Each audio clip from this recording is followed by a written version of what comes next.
Armando, what is up, my What brother? what is up, buddy? How's it going? Good, man. This is exciting. I should have done this a long time ago, but I had plans to learn Spanish, and I was gonna do the whole episode in Spanish. But I didn't realize that I was gonna have such a hard time learning Spanish, so I nixed that idea, and we'll just do it in English. No big deal, right? Well, I mean, you only use like 3 words on your podcast, and they're all curse words. So you only have to learn like 3 curse words in Spanish. Yeah. We'll go over that after the podcast. You got a little gold teeth going on, huh, man? Can't make up your mind? I was fucking around and somehow I ended up with this thing. It's weird. Facial hair is weird, man.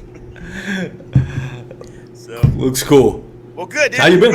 Good. I'm good, man. You've been doing good. Congratulations on a good second place finish at the Slay Nation Texas event. I saw you second to Mark Pendergraft, which he's no slouch with the fishing rod. Not in Lake Fork, I'll tell you that much. Yeah. Yeah, Nope. thanks, man. Congratulations to you. First place, man. Yeah. That was a long time coming, but it's not about me today. It's about you, bro. It's about you. I gotta have to get used to being interviewed and not being the interviewer or whatever you call it. Oh yeah, you see the disaster I did on KBN? Holy shit, it's not easy being the one being interviewed. I know. It's the next level. Yeah. So, dude, let's, just in case no one's heard about you, you're obviously a fellow podcaster. You're part of the Paddle and Fin Network. You do the Bass Beer and Brew, whatever. What is it again? Say Bass Kayak and Beers. Bass Kayak and Beers. I knew I was missing one. But why don't you just go ahead and introduce yourself real quick, man, since it's your first time on the show. I know I've been on your show a few times, but just in case there's someone who hasn't heard of you, they can know who you are. Well, first of all, thank you for having me. My name is Armando Sola. I'm originally from Puerto Rico, moved to Texas about 11 years ago. Fell in love with kayak fishing about 4 years ago. And then eventually got a kayak, an Ascent 12T, about 3 years ago. Then I upgraded to an Outback for a year, and then a year and a half later, I upgraded to the PA 360, which is what I'm, fishing out of right now. Been hooked ever since, man. Ever since that first day of kayak fishing, and I got taken for a sleigh ride on Lake Grapevine. You can't really substitute that adrenaline with anything else that's still going to be healthy. So Right. got hooked ever since, man. And for the last 2 years, I've been kind of getting my feet wet in the tournament scene. And like you said, second place at the Slay Nation, which I know you're part of Slay Nation. Yep. Yeah. Well, shit, dude. We've been friends almost 2 years now. Yes, sir.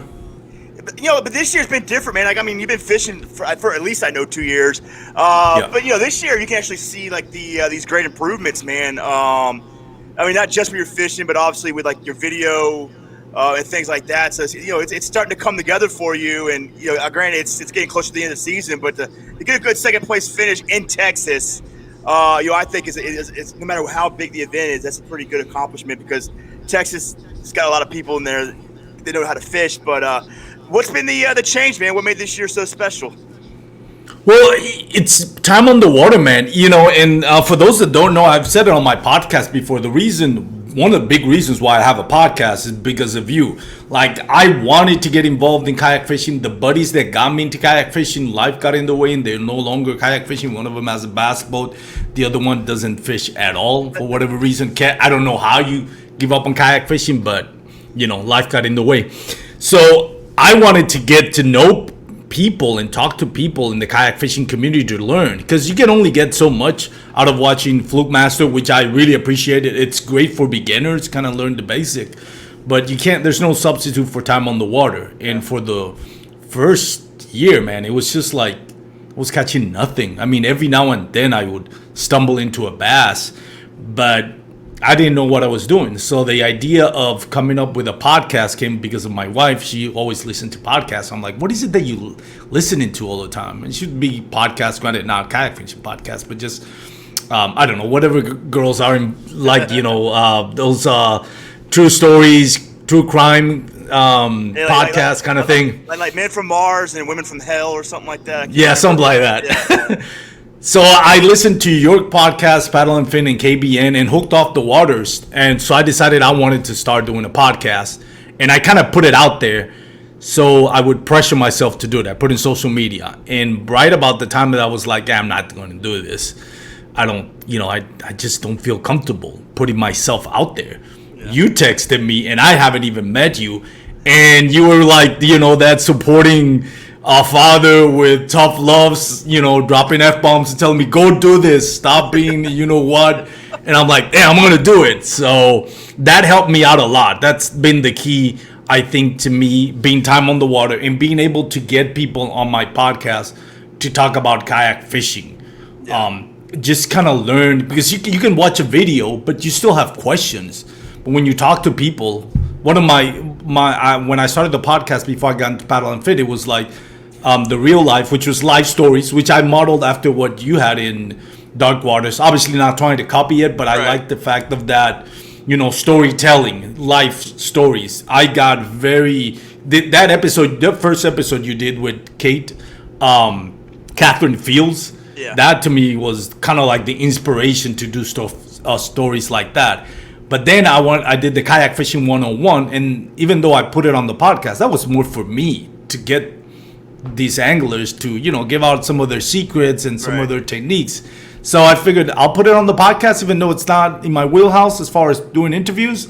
But I'll learn a lot from it. So that's helped me a lot. And then time on the water. Yeah. I think if I had to this has been a really good year for me as far as tournaments goes. But I think if I had to point it down to what really got me here, it was that finally the podcast paying off. This year, actually being able to travel more and fishing these bodies of water and actually meeting with people. Because it's like you said, these videos are great, but you got to take into effect, like Jen Jensen. I don't know, he doesn't fish up here in the upstate New York area. It's totally different. And the same thing with those tactical bassing. There's a lot of great information on there. I definitely picked up things here and there, but just some of the things you got to learn how to fish your bodies of water, and that's what I did. Last year, I got, because of the COVID, I got really good at fishing my bodies of water, and so I was able to pick up these things, and whatever I could take to me with these other bodies of water, I brought with me. But then again, I learned how to fish those bodies of water now too, and so it is time in the water, but it's also just the different people I've met who've actually. Meeting someone from Tennessee and fishing in Tennessee, you're going to learn a little bit about fishing in Tennessee. Yeah. Same thing with the other areas I fish, and so it really comes down to the people that you spend time on the water with, I think, or spend time with before you get on the water. But I think that's really what, if I had to go back, when I was struggling, that was probably the issue. I didn't have the right people, and I was just when you watch the video, you're like, well, what does that mean? When they're saying boat positioning. Okay, what does boat position mean? Then they get out there and fish with someone and they actually show you what boat position is, and it just happens to be, Jake Harshman or whoever it is and I'm fishing with. It starts to make sense after a while, you know what I mean? And doing tournaments too, and I mentioned it on the podcast that aired today. I had an interview with Jamie Stevenson. She's a great angler from Ontario, Canada.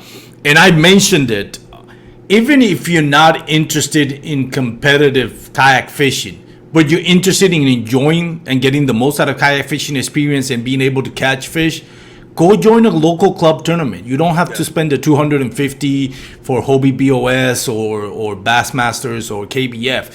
You can just $35, $50. Usually that's around the local club tournaments. Get on the water. Don't ask them middle of a tournament, hey, what you throwing out? Because I find that disrespectful. But after it's done, ask them, hey, you don't have to tell me your secret spot, but what worked for you? And be honest, I'm learning. I'm here to learn. They don't mind telling you. They're not going to give you all their secrets, but they'll take the time to teach you. Everybody loves to talk about and brag about how they caught their fish. Yeah. And it's a great way, even if you're not, if you're not interested in competitive fishing, you still get a lot from it. It's a small investment in my part. And every now and then, my first year doing a tournament, it took me first 3 tournaments I got skunk. Yeah. The 4th tournament, I caught 1 fish and it came off the board when I was taking a picture. Because that's the other thing. You have to practice taking pictures. Right. And then the last tournament of the year, I caught 1 fish and it had to be big bass. And there was something like $100. And that kind of paid some of the tournament fees. So I got a little something out of it. Yeah. But you can see the progression. Things start to... You mentioned it on that podcast you did with KBN. things start clicking in your mind and you don't even notice it. Yeah. It's like there are times where you said, okay, I learned this. And then there's times where you're just doing it because it becomes second nature and you don't even realize you learned it. You just kept repeating it until you got it. And now it becomes natural to you. You don't remember when it clicked, but it clicked. Yeah, I think it's very small. Like with bass fishing, it's just very small improvements that I've noticed over the years. Because like you, like when I first got into tournament fishing, I did decent at my local events. I would catch fish, but I would never get top 10 or top 20. But I was catching fish. But I go to like a national tournament. I think I skunked every national tournament for like the first 2 years. I don't think I caught a single fish during tournaments at any national events in my first 2 seasons. And then this season was just completely different. But it was just like these small changes, and it was like going back and back and figuring things out. Like, like I didn't throw anything but a chatterbait this year for like the first 2 months. The chatterbait, and then then I started adding to that. I started getting a little bit further away from like the grass, and I started getting into like the rocks. I started getting offshore a little bit, but it was like a very slow progression. It wasn't like there was no instant gratification. There was a lot of struggling, and then finally it's just like, holy shit, I can do all this. And then like I've gotten so used to fishing it all. I look at my monitor and I'm like, I know what I can do here. I know, what could work. And I'm not saying it always works. That's fishing in general, but it's like I never feel like I'm lost anymore like I used to. Like when I used to go out there and do these tournaments. It was just like mindless casting over and over and over again. No direction, no purpose. Like the only thing I know is that I paid money to fish a tournament, and that was it. Everything else was just throwing shit out my ass. And like now it's like I have a plan, I have a plan B, and then if it doesn't, I'm okay with that because I know I know the process now of kind of like figuring shit out. Now whether I'm going to cash a check at the end of the day, that's kind of irrelevant because like when you're looking at it, like you really have to look at this thing as like a like this is a marathon, not a sprint. Like you suck today, but it has nothing to do with the rest of the season or next season. This is going to be helpful regardless, whatever you do today. But you can't look at like you can't look at successes and cash checks. Like where I am as an angler, like how I'm improving, and how that's going to set me up for later. Because it was like a matter of time before I got a first place finish. You know what I mean? Because it's like I was far away. And then I was getting closer and closer, and I was like, I was catching limits. I was like, okay, that's good. And then all of a sudden, like, oh wow, you cashed your first check. And then like the next few tournaments, I'm cashing checks. I'm like, dude, you're cashing checks a lot. And then I go to a bigger tournament, and I'm like, dude, you got a limit at a national tournament. That's a pretty big deal for you. And then you're like, you top 20 at a national KBF event. That's pretty goddamn good. And then you go to a Hobie event, and you're like, dude, like you're not too far away. You're 2 fish away. Or 2 improvements away from being someone to look out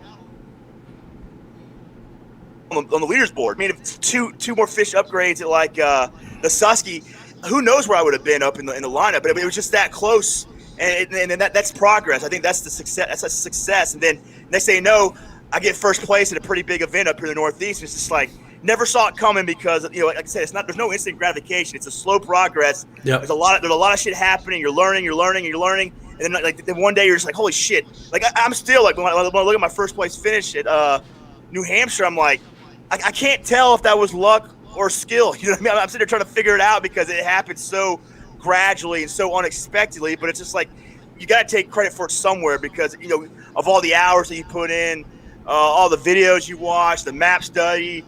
The relationships that you built in fishing that help as well, but it's such a long process. But everything you do counts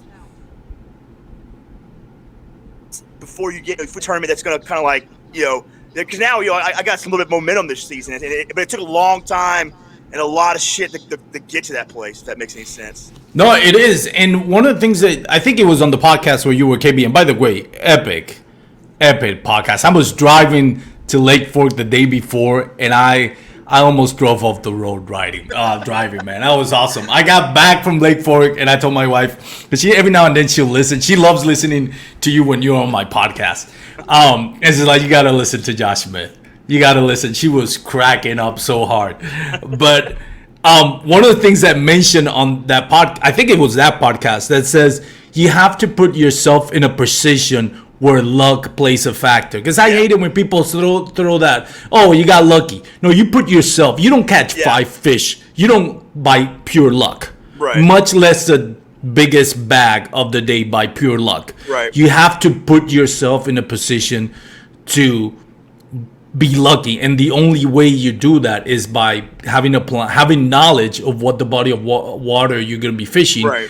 putting a plan A and B together. And yes, did you happen to cast that right at the exact place where that fish would bite? Otherwise, if you'd have missed an inch further or shorter or to the left or to the right, you wouldn't have gotten a bite. You wouldn't have won. Right. That's putting yourself in a position of luck.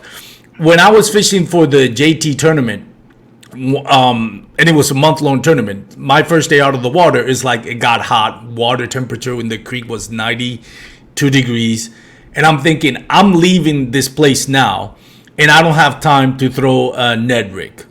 Because, it's hot, it's humid, I need to get out of here before I dehydrate. So my plan is I'm going to power fish, which it sounds stupid because the fish are lethargic. But my thought process was, if I get lucky and I hit a fish in the nose with a chatterbait, I'm going to get a bite.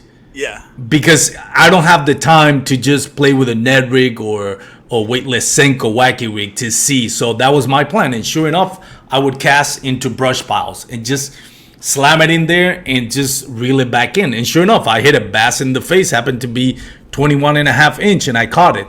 But that's putting yourself in a position where you say, oh, that was lucky, because that's not, you would never think of throwing that bait at dust conditions. It's like, Yeah. no, you're right, you shouldn't throw in dust conditions. If I had time for a tournament, then I wouldn't do that.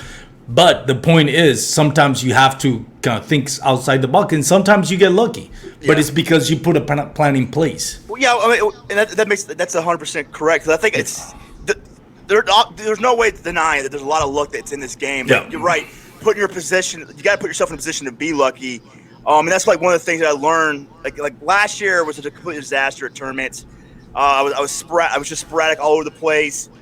Just fishing like a dumbass. And this year, it's like everything I do, I have to have like a reason. Cause like I really want, like, I like to fish grass, and so like that's usually where I look for. But during my pre-fishing of this last tournament I did, the grass wasn't playing the way that I needed to play, and like, like the stubborn part of me was like, no, stay here and fish this. There's fishing here, but I'm like, no, like that's like, why? Like why are you going to stay here? There's nothing. It hasn't been producing. There's nothing you've done. This shit that says there's going to be a success here. Go here, see what you can do here, and like it's constantly like having a why. Why are you here, and why are you casting here? Mm-hmm. If you don't have that, then what are you doing? Like there's a time where you got to throw a Hail Mary, Yeah. and that's fine. You know what I mean? Like but don't throw a Hail Mary the first quarter of the game. Like there's a lot of game left. And that's kind of what I changed a lot this year. It's like at Candlewood, for instance. Like the first day, I didn't have a reason why I was doing a lot of things. I was just moving too much. I was covering too much water on game day. I was going to places I didn't pre-fish, which is okay sometimes if it's that kind of situation where nothing's working for you. But it's like I didn't have a why or a good reason to be doing anything I was doing. Day 2, though, I figured out what my why was, why I was going to fish this area, why I was going to throw this, why I was going to stay there, and I got a limit, which is at that time was a very good limit for me. I consider it a success, especially when you like day 1 you skunked, day 2 I did great. But it's because I found my why I was going to fish that area. And it's the same thing in New Hampshire. Like I fish these areas, and when they weren't producing anymore, why stay here? Why stay here? Like if I can't find a reason to stay here, then it's time to go to my next spot. And then I got there. Why am I fishing this area? I look at my graph. There's rocks. There's drops. There's ledges. There's all these things. I'm like, that kind of shit holds fish. And so this is a good place to start throwing a net or whatever I was going to throw in. And I think it's the biggest difference. Like when you look at like the first few years of tournament fishing was just mindlessly. A lot of it had to do with like me, like the head, like the mental part of the game. Once I figured that out, then it started becoming more and more about skill and knowledge than it did anything else. And you're right. It's all about putting yourself in a position where you can get lucky. And that's probably the best way I've heard it described was like putting yourself where you can get luck, where you can hit that big fish if it's there. But you got to have a reason to be there, and I think that's if I could change anything in the past, it's like that would be like one of the first things I wish I could have learned was like don't fish here if it's not a good area. Don't try to make shit water into good water. You know what I mean? If it's shitty, it's shitty. You know, like you got to go. Don't waste time here. You only have 8 hours to pull this shit out of your ass. And so I think that was the biggest difference this year. Why I've had success, you know, especially in my local area, was the fact that I just didn't accept shitty water. I didn't, you know, if it was time to move, it was move. Where I was moving, I had a reason, and if I left an area, I left it. I didn't feel, you know, like a lot of times when you fish comfortably, which is not bad all the time, but like if you get so used to being comfortable, it's hard to leave that area. And so you'll stay there and you'll live and die by that area. And it's just like, dude, you paid too much money, you travel too far to just put all your eggs in one basket. You know what I mean? And then it's like, if it's time to go, and leave that area and forget about it and go and start fishing that new area, you know, the way you're supposed to. So I mean, it takes a lot of growth to get good at the sport. And when you look at guys like, you know, Casey Reed and, you know, Cody Milton and Russ Snyder, God, when you hang out with those guys, especially, and you listen to the way they talk, it's like, all right, I'm starting to get it. You know what I mean? And it's like, I'm pretty much done with this season. I'm ready for next season because I've gotten so much better. I'm ready to start over again with a clean slate and go out there and start kicking some ass. You know? Yeah, I'm the same way. And you touched on something, and the mental part is very important. Because when I started fishing, kayak fishing, I thought about getting on competitive fishing. My thought was like, listen, this guy's like, especially here in the South, you know, Southern guys over here, they grew up bass fishing. Yeah. That's a bass fishing culture. You go to like Lake Fork, and it's the one thing I love about Lake Fork is everything around that lake revolves into bass fishing. Yeah. Or fishing in general. It's like going into a time capsule, going back in time to the 80s, because everything is just revolving around fishing. You know, and when you look at guys like Russ Snyder, who's fished all his life, all those guys, you think like, well, I'm just picking up the sport. Well, I mean, how long is it going to take me to achieve that level of knowledge? And that gets in your head, and you figure, I'm never going to be able to catch up because I can't substitute the 30 years, whatever that Russ Snyder has been fishing. I can't rush to that into 3 years. But it's really about paying attention and getting that thought out of your mind. And the way you get confidence. And I'll tell you this, when I went into Lake Fork, I was completely sure in my mind that I was going to win this tournament. And the reason why I thought that is because I had a plan. I researched the lake. I noticed the my favorite spot, which is Caney Creek and Coffee Creek, were going to be somewhat muddy because they had 3 or 4 inches of rain a few days before. I knew everybody and their mother were going to fish those areas. So I changed the plan, went to Google Maps, started looking for coves that were protected, started looking for grass, docks. What's the weather going to be? It's going to be hot. Okay, by this time, I'm going to start skipping into docks. And I had my whole setup prepared, and that gave me confidence. I had no doubt in my mind that I was going to win it. Even when I got into the captain's meeting, which is live captain's meeting, I walk in and I see Brian Howell and Mark Pendergraft, and all of a sudden I feel like, well, maybe third place will be. I like, yeah, maybe third place. Third place is still in the money, but I kind of got that thought out of my mind quickly. But I thought, no, this is what I want, and I was always looking at the leaderboard, and the only thing that I wanted, not more than winning, but the only second most important thing to me was I wanted to see Brian Howell and Mark Pendergraft do good.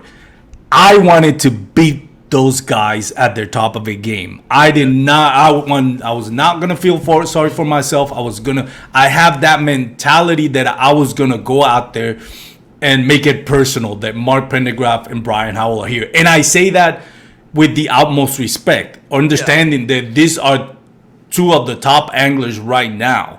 You know, the Possum King and Brian Howell, who's sitting second place at the Hobie BOS. Yeah. So I had an X under their name, like, I want to beat these guys. And Brian Howell was having a pretty good day from the get-go. And I was like, and that fueled me motivation. And I started grinding. It was the day was a grind. I was like, I'll settle for 5 fish.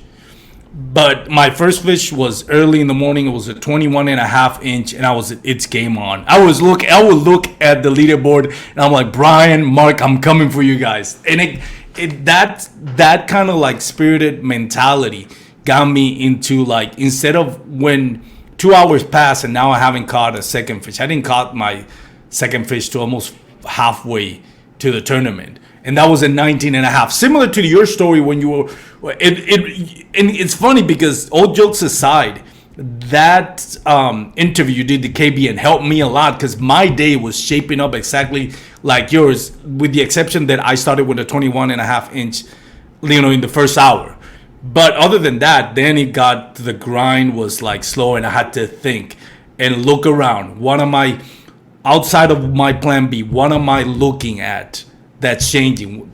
Winds have picked up from the south. Let's move to the north side of the cove, where I wasn't expecting to fish. And then I found two there. I saw movement of water. I changed baits. And that got me, baby steps. One here, until that final hour I caught my last two. Now, careful what you wish for. Mark Pendergrass was the top of his game, and with the last hour, he caught the last fish that actually beat me on it. But I love the experience, and I love finally having that competitive edge, where I'm no longer just going to settle for catching 5 fish and not embarrassing myself. I'm going to look at the big names on the board, and with the utmost respect, I'm going to put it in my mind that I want to go after this guys. I want to beat this guys.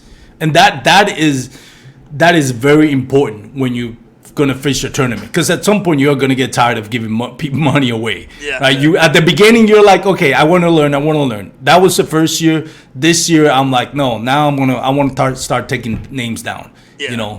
And I was so disappointed in one part, because Mark Pendergrass beat me by 3 inches. But at the same time, I also realized some of the mistakes I made to the end. And when I caught that 5 fish, I settled. I still had an hour to go, and I didn't stop fishing, but I left my foot off the gas.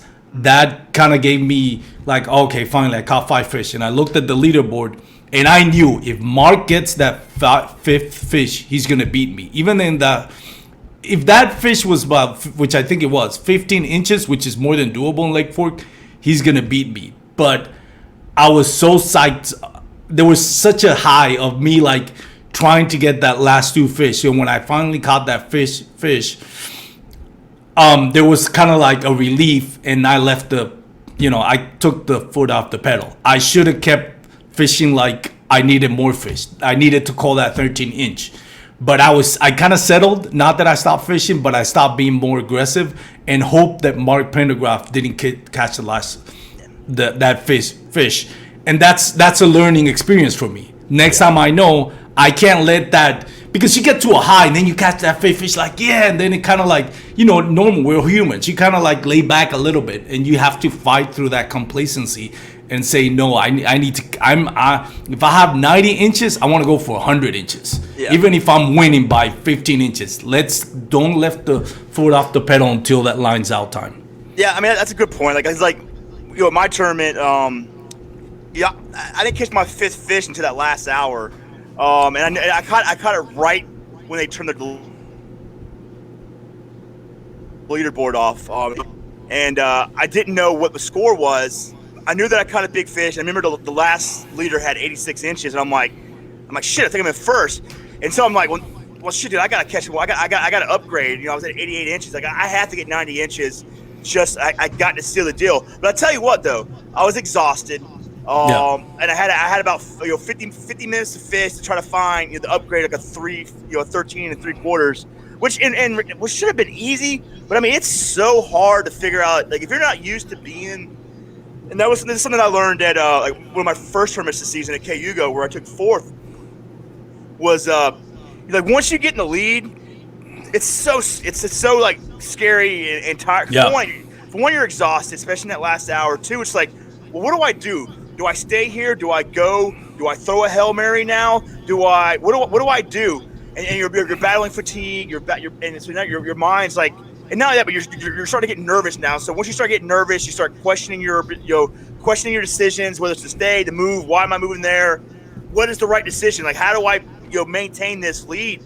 and that's a difficult. I think it's all Yeah. part of I think it's all part of the growth as a competitor. As a competitor in any sport. One of the things that when I do talk to these people, I'm lucky in the sense I get to talk to people who win their first time. And then I've been looking at to watch people progress. Like whether it's Kate Fields or Jake Harshman or all these people. I got to see them become successful at the beginning, and like it's like they just learn how to win, and that's I think it's the part where I'm in right now. It's like learning how to win and how to do it right. I'm not saying it was a fluke that I won, but I am lucky that no one was able, like everyone else was struggling, and I was able to maintain that lead for an hour. Like no one caught a fish for like an hour. And I'm very lucky that happened, but at the same time, it's like I got to figure out how to fish that last hour right. I need to learn how to feel like how to make decisions in that last hour that will put me. If all I got to do is coal, 13, and 3/4. All I need is a 15-inch, a 16-inch fish, and that's going to do tremendous for my score. How do I do that? It can't be that hard to figure out. I mean, it's just like, but having that kind of knowledge, that kind of experience, is really what's going to separate me from those guys who are winning those big Hobie events and winning the bigger KBF events and going to the championship and doing like Ryan Lambert did last year, like knowing how to win like that. Is the next. I think it's probably like the next part of my evolution as a competitive angler. Yeah. Right now, I'm still figuring it out. Like one thing that I want to talk to you about, because me and you, I think I had like a year on you, maybe 2 years. Yeah, I was just thinking that the same today. You got like a year on me. Yeah, we're not like that far apart, and we're friends, and we've watched each other grow in the sport. But it's like one of the things that I've had to do. You were talking about like someone like Russ Snyder having like 30 years of experience over us. Like, how do we compete with that? And like one of the things that I've had to do was quit trying to pretend I'm a great angler. You know what I mean? Like, I'm not taking all these crazy rods that I don't know how to use. I'm not taking all these different lures that I don't have a lot of confidence. I might only throw a chatterbait and a Ned rig. That might be the only two things I throw for the day. Period. Any day. It's just one of those things. Like, I'm not going to sit there and do things now like I used to. I'd have a cranking rod, a square bill, and this and that, and these things that I just don't have that much success with yet. I'm not saying completely throw them out of my arsenal, but one of the things I had to do was like just simplify shit and keep it simple for me. This is how I fish. I don't go outside of it unless I have to or unless I'm practicing. But this is how I fish, and that's been tremendous. That's been wonders for this year. Like, it's kind of boring because there's certain ways I would love to catch fish. But I had to, I remember I was riding in the back of Cody Milton's van, and I was looking at all his, because like he does not store, like he's like one of the most unorganized people I've ever met. Like his kayak is just full. I know I can tell you all the shit he was using, but he just has he had so much stuff, but he's got like 15, 20 years of experience. Like, why would I ever pretend like I'm that kind of angler? Like, keep it simple, keep it small, and build on this, and and enjoy the ride and take your time. But dude, you can do a lot with just 3 techniques. You know what I mean? And people don't understand it. Like, you can do a lot with just a few techniques. I mean, hell, I've won a few checks this year just off like 2 or 3 techniques. And I'm not saying I don't want to add to that, but at the same time, like, that's how I am successful right now, and I can't, I can't get down on myself. That's my recipe for success right now. You know what I mean? That's a good point, because sometimes we watch a video and we figure, okay, I want to do this, I want to do that, and I understand, summer patterns. That's where those videos will screw you. Like, this is nothing against those guys. No, it's true. But you watch those videos that I didn't learn it, because like when I do jiu-jitsu, and my coach used to get on us all the time because we'd go on YouTube videos and watch these new techniques and stuff, and he'd be like, stop doing that shit. Come here and train.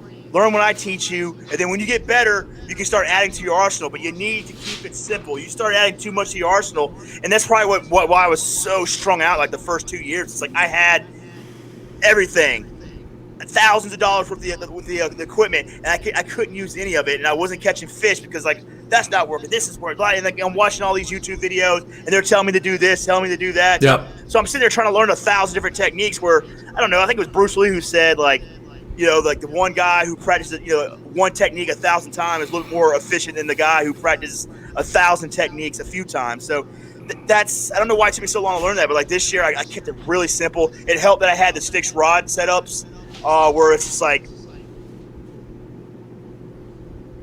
it just, but I don't know. I think that has a lot to do with, like, I think a lot of anglers' downfall is that they're trying to do too much.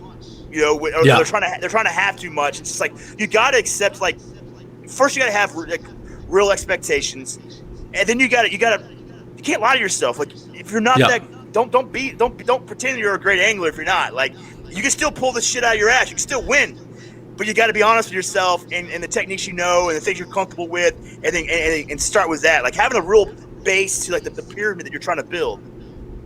Yeah, and that's some great insight because that's the same thing I went to. And what it is, and for those out there that might be listening and might be getting into kayak fishing, what happens with that, at the end of the day, you become a master of none.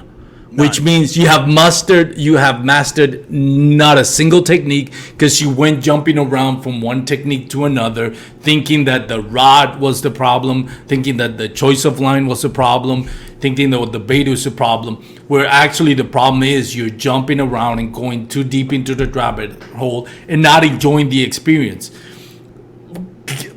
Go for a technique that you can, that first of all, it's going to produce. Don't go for like, I don't know, trying to think of something like a Ned rig when the bite, when you know, and it's pre-spawn or post-spawn where they're feeding, you know. Yeah. Not that it wouldn't work, but you know, go with the baits that are going to be for that season or that particular, you know, that's going to be successful. But then stick with it, master it, get familiar with it, and then go on to the next thing. But don't be jumping around thinking, well, the chatterbait didn't work, I'm just gonna go with this. Well, it didn't work because you're throwing it on spawning season. So unless you're throwing it on a bed, no, it's not gonna work. You're not gonna win a tournament. You might catch a few males, immature males that are still like 12 inches, but you're not gonna catch those big bass that are gonna win a tournament because you're not using the technique that it is that for that moment. So go with the seasons, go with what's going to work and master it. Yeah. Don't switch around at the beginning. Once you, like you said, once you at that level when you're like Cody Milton, which takes years, there's no substitute for time on the water and for years of experience. Once you grow with it, then your arsenal expands. But don't expand your arsenal in the first year and thinking it's going to work because it's not.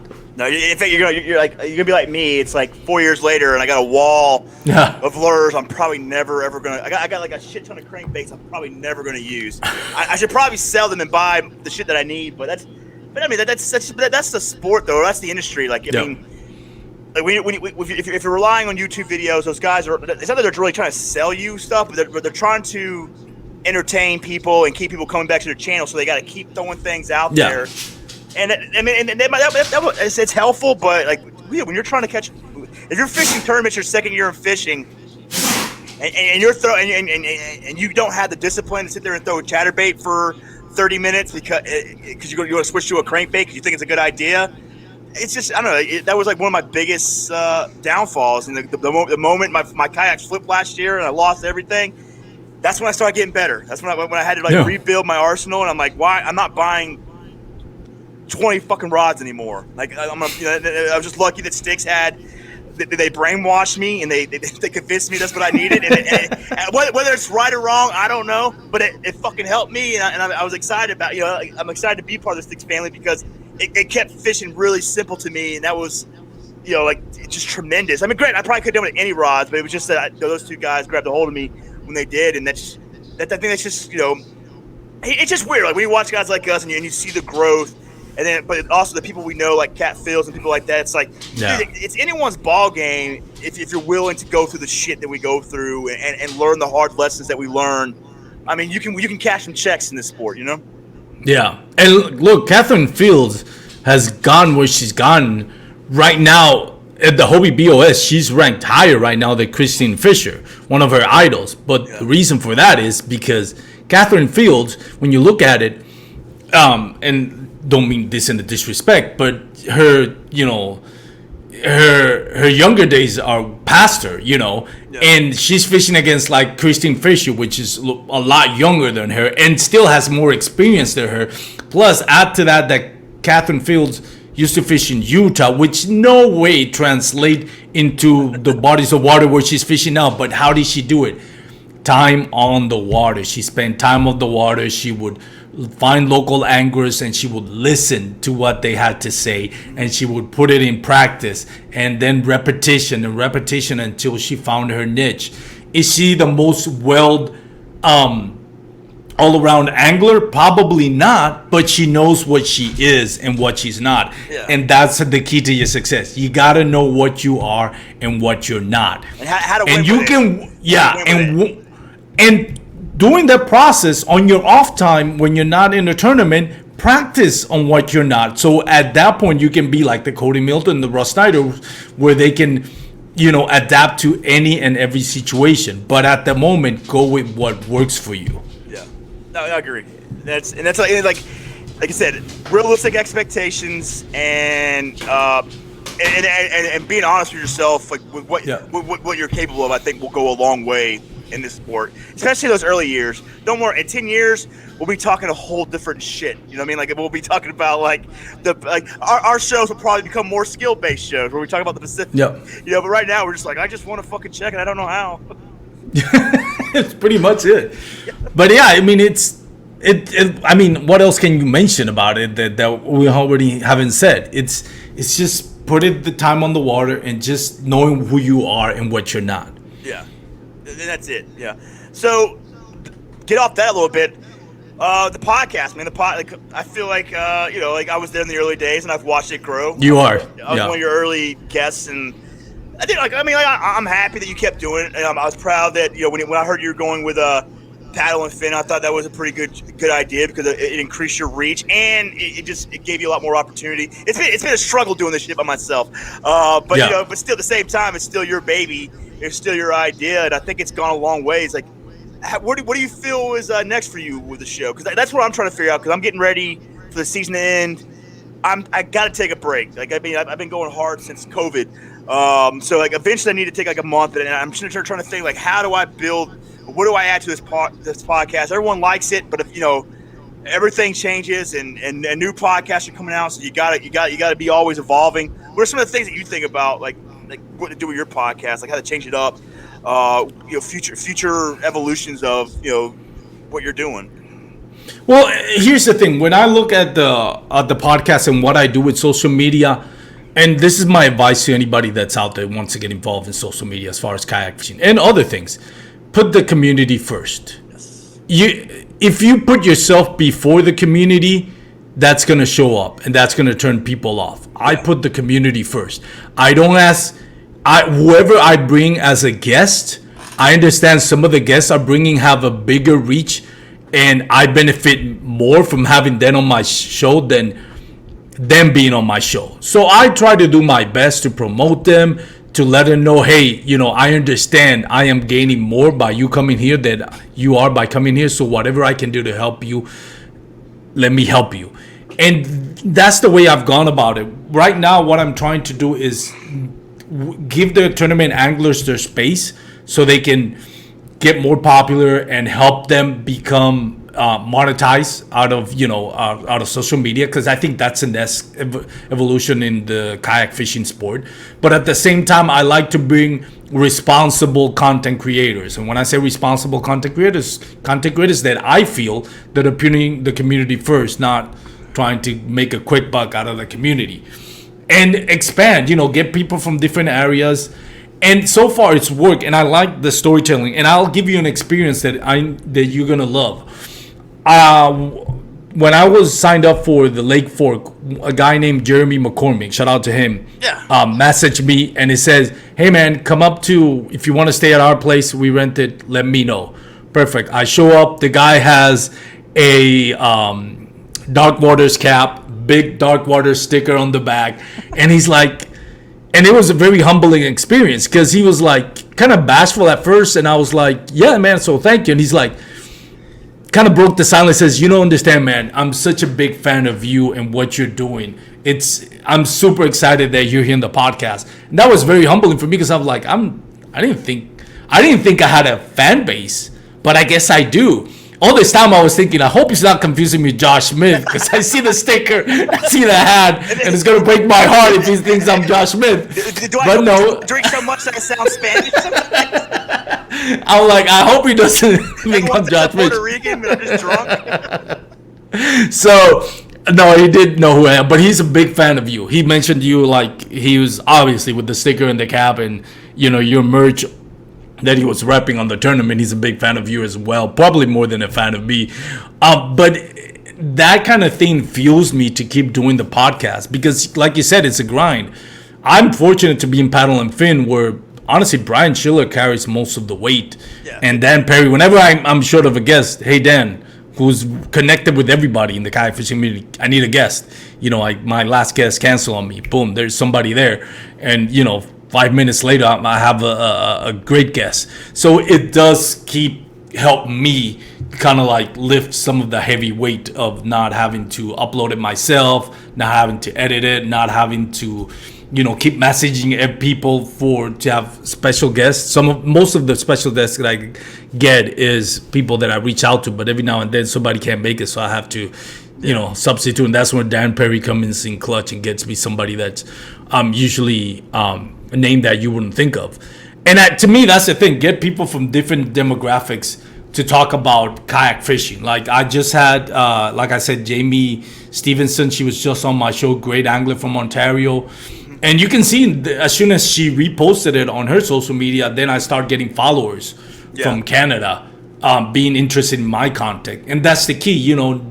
Sometimes I understand like KBN is tournament based and that's their bread and butter. They're not going to go out. Yeah. That's their space. Yeah. They're the best at it and that's their space, It made me change my show. That's why I started to not chase the first place winners as much. I mean, I still talk to them, but like it's not a big deal for me to wait a few weeks and let. Yeah.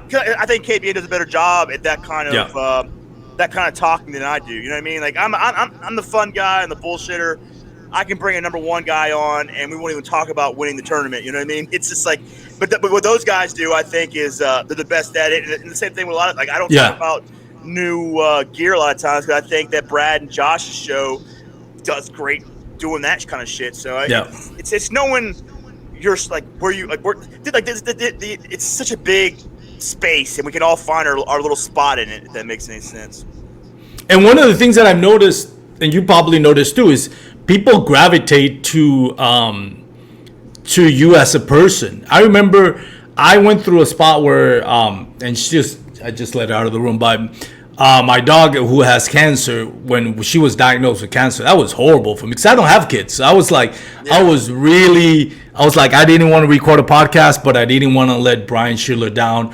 So he just told me, if you can't record, that's fine, but consider recording one and talking about your experience and what you're going through. And I did an episode where I was like, hey, sorry, I don't have a special guest. I'm going through this. It was so short. It was 30 minutes. But talking about the stuff that I wanted to do kayak fishing and going, emotionally going through my thing of my dog being diagnosed with cancer and now having to go to surgery and radiation and stuff like that. And I started getting a lot of messages and people and I would message back. I mean, man, I thought it was stupid. And then most of the people message back and it says, no, man, it's totally relatable.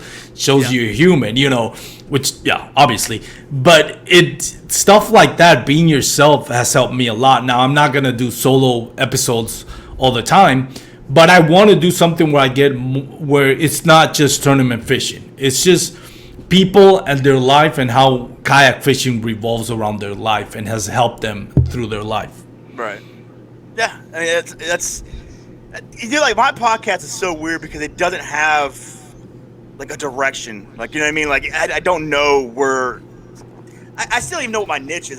All I know about my niche is that I'm able to create a space where people will talk about whatever the hell we want to talk about, and that might be it. But like I don't know. I talk about tournaments. I talk about life. I talk about. Some people just come on the show just to watch me shotgun beers. I don't know. It just goes. I mean, I have no idea. But it's cool though. What I love about it is though, like everything I'm doing with the podcast, it's mine. I'm being myself.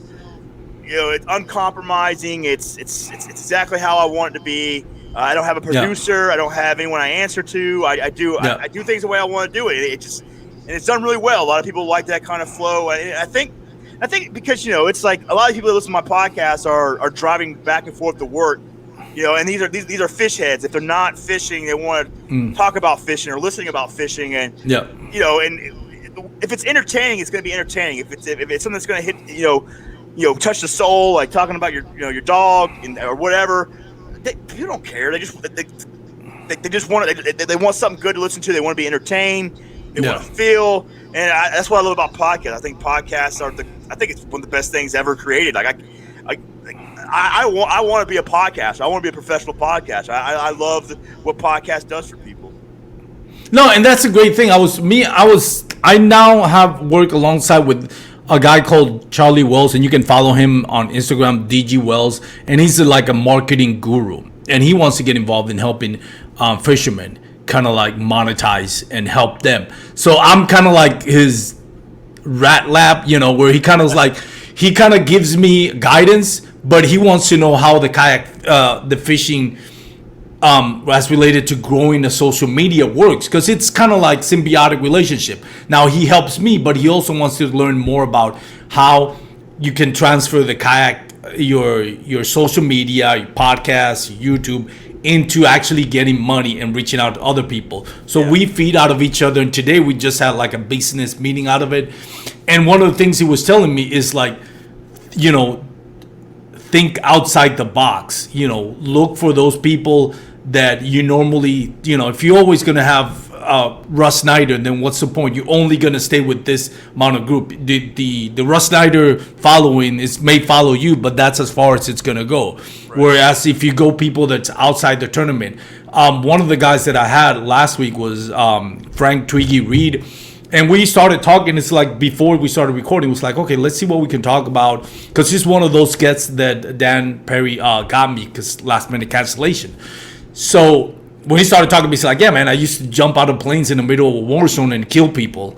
Nice. And then I broke my leg, and then I had to live under the bridge because I was so addicted to drugs and stealing money from my mom and my sister and all that. So I'm like, dude, why are we talking about, let's dish the whole kayak. We're not going to dish the whole kayak thing. We'll work around to see how kayak fishing now gives you an outlet. Yeah. But without, without disrespecting him as a person, and without going details that really have no bearing into talking. Because obviously there's some details that's his personal life he doesn't want to share, and and I'm not going to go for the clickbait. Because that's not what it is. It's just kind of like in general what you went through and how you got back to being like a normal life, and how the kayak fishing, helps you with, PTSD or whatever it is, and your drug addiction or former drug addiction. So those kind of stories kind of help out, and you can't tell you how many messages I get from people saying, man, thank you so much for that episode. The one with Bobby Gunn Morin, which, all his life savings thrown into saving his wife from cancer, which he survived.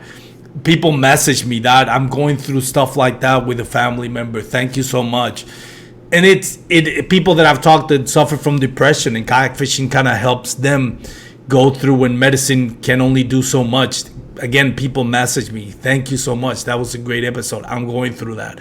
So that's what I try to aim, just life stories, and a little bit of kayak fishing. And every now and then I'll bring a tournament angler and we'll do a review on a tournament, because I want to help them as well get monetized. For those that are interested in getting monetized, I want to help them out too. But it's kind of like you said, a mixture of one thing and another. I think when you just kind of like stay with one thing only, that's going to limit your growth. Well, you limit yourself. I think that's one of the things. That's my last podcast. The title fucked up. It fucked everything up. It was good. It was like the name of the podcast was great, but because of what I named the podcast, it was hard for me to. And I get the same problems with the kayak. Like when you're a kayak podcast, it's like, what? I don't like.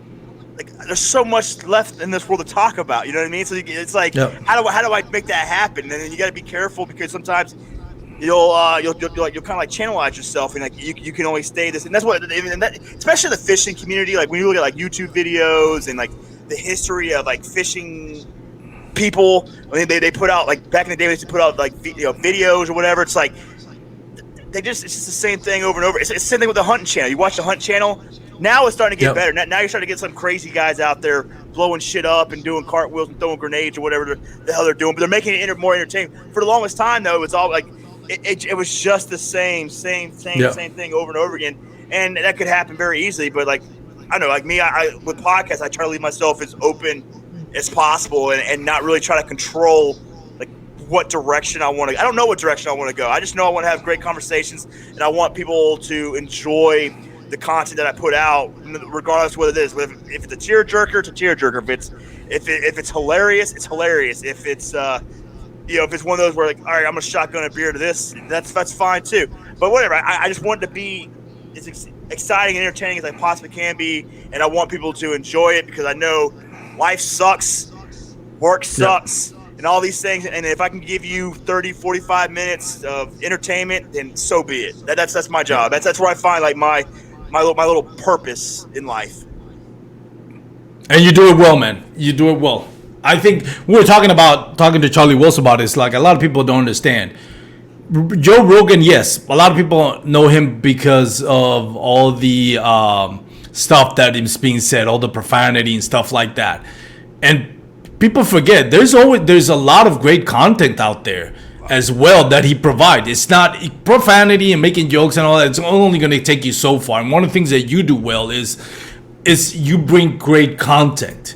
I've seen some guys lately that do the live Instagram or podcast, and it's like you're just being vulgar for the sake of being vulgar and think that that's going to get you far. It might give you a shock value at first, right? But at the end, you need to have content that's going to be either useful or entertaining, and that's going to, if you just, I don't like, right. I don't like shock value. I don't. Like the way I try to set my podcast up. I probably will wrap this thing up soon, but I like to set my podcast up. Like if we go camping together for a fishing tournament, that's exactly how I am. At the fish, like I'm cursing, drinking beer, having a great time. It's not to be shock value, but I wanted to bring that to like the podcast. Like that's how I talk. That's how my friends talk. And you know what's funny? Like everyone that I've been camping with, that's exactly how they do. It's just weird. It's like I wanted to make this as much as a real whatever. I don't want shock value. I don't want the fact that I say a curse word. Like I just curse a lot. Like I got 20 years in the military. I grew up around savages who had potty mouths, and that's I just curse a lot. And I drink beer. I love having a good time. I love talking shit. I love being funny. And that's what I want it to be about. Like I don't like. I know you're talking about the whole shock value. Like to say the word like fuck. Yeah, I get it. But like, I don't want to be like. It's not a shock. I don't like that whole shock value thing. I think it's you can tell when it's corny too. You know what I mean? It's very very corny, and I try to stay away from corny shit. As much as possible. Like, dude, if I'm doing something, if I'm cursing, it's your personality. Well, no, not just that, but I want to have some humor behind it. You know what I mean? Yeah. Like, I don't know. It's. I see what you're saying. There's a shock value. I've never really been into that. I just feel like it's I think I'm too old for shock value. You know what I mean? I look at all those dude, what am I gonna do? Like throw myself off a 2-story building into like some, I don't know, whatever. Like the shock value, I'm just too old for that shit. Like I'm just trying to be whatever. Cause you know what? The most like when you hang out with most people drink beer, they curse, they have good times, and that's how they unloose. And that's part of life I love. And so if I could bring it to the podcast, and that's I think when people reach out to me and they like it, and when they do say like you're real, and I'm like, I hope what you mean by real is that like this is how, like, if me and you were in a bar together, this is how we would talk, this is how we would interact with each other. And that's what I think podcasts should not all be about. It's like I don't blame someone for doing things, like someone doesn't want to have curse whatever because of sponsors. Dude, why am I going to hate on you for trying to be successful? You know what I mean? Like that's, dude, if you got to change a little bit about your personality to get some success, I don't give a shit. I'm just not going to do that. Like it's just, and it wouldn't work for someone like me. It probably wouldn't work for someone like you either. It's just, so I mean, but like I feel like the people that I really connect with are people who are similar to me, and having a podcast is all about broadcasting yourself. And if you're not going to broadcast yourself, I don't see how I would have much fun with it, if that makes any sense. No, and it does. And for example, like I didn't grow up in continental U.S. I grew up in Puerto Rico, which is part of the U.S. for those that don't know. But main language is Spanish. If I had a Spanish podcast, you'd probably hear me curse in Spanish, but since English is not my first language, me coming off trying to curse, it's not going to come natural because that's not the way I talk, because I didn't grow up speaking English.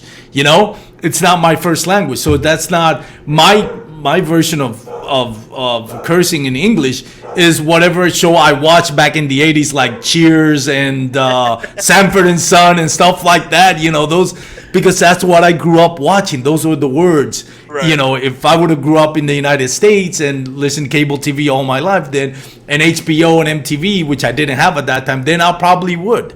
Yep. But that's just so, to me, trying to change it into imitating Dark Waters, it's not gonna come out natural. Yeah, and then I think the also thing, like, I'm very adaptable. You know what I mean? I know I curse a lot, but you'll see sometimes. I had Jackson or whatever or on the show. Dude, when I had him on the show, he was 17. There was no way I was going to drop F-bombs and put that kid in an uncomfortable situation, because that wouldn't be fair to him, and that would just make me a dick. You know what I mean? Yeah. So I don't like shock value. I like treating people with respect, and I know when I can have a certain kind of conversation with someone. I know when I'm talking to David Cruz, I know shit's about to hit the fan. Jake. Yeah, I know when Jake comes on, I'm like, yeah, I'm gonna get some hate mail for this, but whatever. I mean, it's there's ways to navigate through this, and I don't judge anyone for doing, because dude, it's a podcast, dude. It's whatever you want to do with it. That's what makes this shit so beautiful. It's yours. Yeah. It's all yours. It's 100% yours. You can be authentic. You can be full of shit. You can be whatever you want to do with it. It's all up to you. So. And it's real quick, because I know you're wrapping it up, but for me, for example, I have the Bass Kayak and Beers. I always have a beer in my hand. Case in point with Twiggy Reed. He's recovering alcoholic. So I'm not gonna have a beer on my show that day. And that conversation I had before. Hey man, how you doing? No, listen, I don't drink. I was an alcoholic.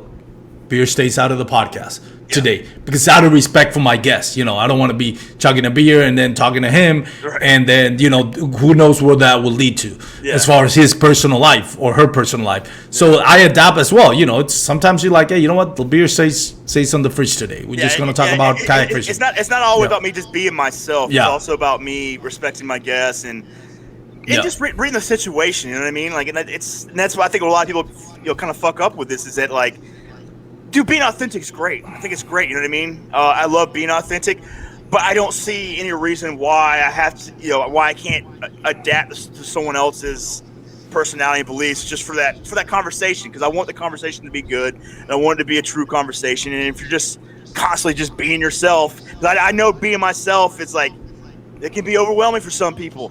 It's like sometimes I got to pull that shit back, and there's nothing wrong with that. You know what I mean? I'm not gonna go to church drunk on a Sunday morning if with edibles, like on a tournament. Yeah, I'm not gonna show up on edibles just because great. I don't go to church, but if someone invited me to go to the church, I'm gonna act like I go to church. You know what I mean? I'm gonna respect those boundaries, and it has nothing to do with not me being authentic. It has everything to do with me not being a fucking asshole. And respecting my guests and respecting that conversation, that situation. So I don't know. We gotta wrap this thing up though, man. What's next for you? The season's coming to an end. Texas is hot as fuck right now. My god. Yeah, we'll do you guys got a lot going on. You got a lot going on in the fall. Me and you live in two different worlds. You're in Texas, I'm in New York. It don't get much different than that. So are you coming to Texas next year for a tournament? Please tell me you are. I'm not gonna promise, but I am. Me and my wife I talked to my wife hey, I want to be a champ. And when I say shit like that, she understands it. Okay, he's obsessed and he's gonna be a champ. So I'm gonna do a lot more traveling next year, especially in the early season, because when your guys' season starts, it's still frozen up here. So I'm gonna make some of those trips down south. So I don't know if I'm gonna go to Texas, but I'm definitely gonna make some of those trips down to I don't know what the schedule is. I know if it's gonna be at Seminole or wherever, but I'm gonna make some of those trips down south. I do want to fish Texas. Texas is after gotta take you Lake Fork, man. Lake Fork, Possum Kingdom. Brazos River, buddy. But you're gonna have a blast. Through the podcast, I've met some great people. I got to hang out with Matthew Scott. So great guy. Texas is not off the limit. It needs to be I need to see the schedule. I need to talk to the wife, but I definitely want to go to Texas and hang. Texas is the ultimate bucket list right now. If that makes any sense. No shit. Texas is exactly that's where I want to go. But it's got to make sense. You know what I mean? It has to make financial sense. I got to see where I am during that time of season, because I think most of the time in Texas is closer to early summer. I feel like when they did most of theirs, May. Spawning season, yeah. Yeah, so we'll see, man. But yeah, dude, Texas eventually has to happen. But I just got to make sure financially it's a good go, that I'm feeling good about it. So. Yeah, man. As far as I'm going back to the original question, I plan on doing more tournaments, and I'm in the same situation as you, man. Like my family comes first, and my dreams to become a great angler cannot supersede. My wife has her Right. dreams too, and her job and her goals. So there's got to be a give and take, and she has been wonderful about it. But next year I plan to do. I want to be on the Hobie BOS more involved. I was going to do it this year. Unfortunately, things. Am I still there? Yeah, you're there. It's good. Are you there, Josh? Yeah, I'm Okay. here. Yeah. So I want to get more involved in the Hobie BOS. I think what I'm going to do is on the because you can't just go and show up for the tournament. It's going to take a few days. I don't want to leave my wife by herself because we don't have kids. Right. All those days, just I don't want to. So I may just, we'll plan around. My vacation is very flexible. My work is very flexible. So we might just be, hey, let's make a week out of this. We'll go to either Oklahoma or Arkansas. I'll fish, I'll pre-fish, till noon and hang out, make a vacation out of this, bring the dog with us, do some tournaments. And my goal is to do a few tournaments OBBOS, and maybe I'm just good enough to make it to the top 50 and the TOC. If I don't make it, that's fine. As long as I don't get skunked in any tournament, then that's good. But yeah, I want to focus on the Hobie BOS, just because I want to support them, and I think they're the best tournament out there right now. And that's it. As far as the podcast, you just bringing more guests from different areas, background, kayak fishing, and just grow the platform and have everybody enjoy it. Well, cool, man. This is your time right now. Thank anyone that makes fishing easier for you, and then we'll wrap this shit up, dude. Well, first of all, my wife, she's been very supportive, and I can't say enough nice things about her, and all of her constant support, and my biggest cheerleader. That makes my kayak fishing decisions a lot more easier when I know I have her support and she's happy. Other than that, Douglas rods, man, amazing rods. I don't say it because they're my sponsor. I truly believe I would not. I've always told myself I'm not going to get a sponsorship just to make money, just to become more popular. It needs to make sense. It needs to be a product that I believe, and I really do believe in their rods. They're amazing rods. I do whatever I can to let people know, because I truly believe in them. I think it's a great alternative from those high-end St. Croix and G. Loomis. They're amazing rods as well. Not saying anything wrong about it, not putting them out. They're great companies. But people need to take a hard look at Douglas Rod because they're doing amazing rods. Their rod designer, Fred Contai, is an amazing rod designer, and they're doing some great products out there. And I go to douglasoutdoors.com, check them out. Amazing products. Well, cool, man. It was. We had to make this happen. I'm sorry it took so long. Man, it's my pleasure. I wanted to learn Spanish. I wanted to make this special. I'm sorry I couldn't do it. I guess you, You start did. learn that shit when you're younger, I guess. But dude, I mean, we're in it, man. We're in the thick of it. So I'm sure I'll have you back on. But good luck with the rest of the season, and we'll talk again soon, brother. You too, man. Good luck with all you're doing, man, and count with my support, both tournament and with your podcast. All right, brother. I'll talk to you soon. Take care.